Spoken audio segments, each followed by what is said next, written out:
Welcome to our channel, Gray Matters. We are two neurodivergent ladies who fixate and need to share, and we've created this channel to do just that. Check out our podcast, Fixate Today, Gone Tomorrow, for some deeper dives.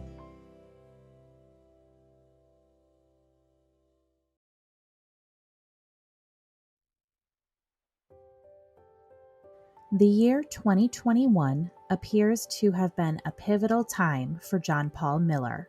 His erratic, abusive behavior began to increase, and he seemed more and more unhinged, while masking as being in control and together.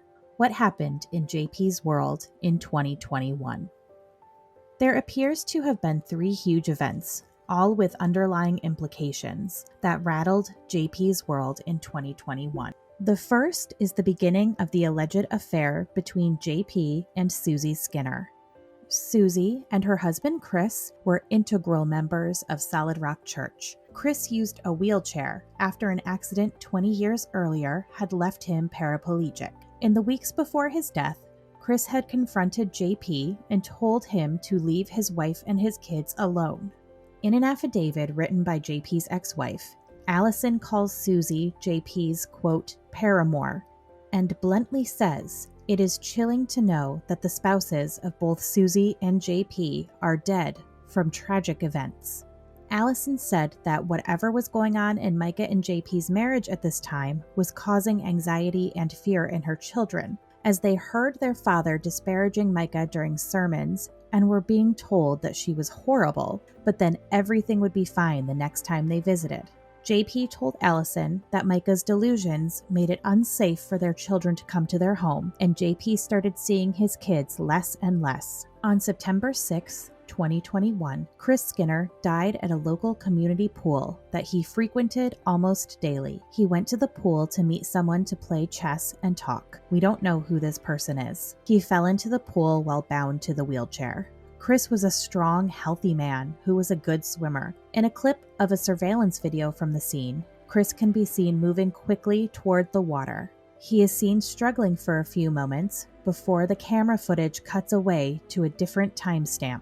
His death was quickly ruled an accident, and investigations ended. John Paul conducted Chris's funeral, and Susie's story of overcoming grief was featured on Solid Rock Church's website. In the sermon preached the day before, JP said, quote, "I can't tell you how many people in this church have been abused by someone that was supposed to love them and protect them, and it causes them to hold back who God made them to be, and they feel like, and I gave this analogy last week, you feel like you're drowning, and that person is, every time you come up for air, they're pushing you back down underwater." Susie has been photographed with JP a few times since Mica's death on what have been described as dates. Shortly after Chris's death, JP applied to the South Carolina Pardon Board to have his rights to own firearms and to vote restored. He lost those rights in 1998 when he violently hit a woman twice with his car. The pardon hearing took place in October 2021, and JP was represented by an attorney from Winslow Law. JP's defense to his actions boiled down to the victim had arrest warrants against her, so he shouldn't be punished for the rest of his life for his behavior. He discusses his work in the community as a pastor and his relationships with members of law enforcement during his statement at the hearing. He said he wanted to get a gun to protect his family and the congregation of his church. He did, in fact, have his rights reinstated, and JP soon applied for a firearm. The third huge event going on in JP's orbit related to his father, Reginald Wayne Miller, and his time in Pakistan.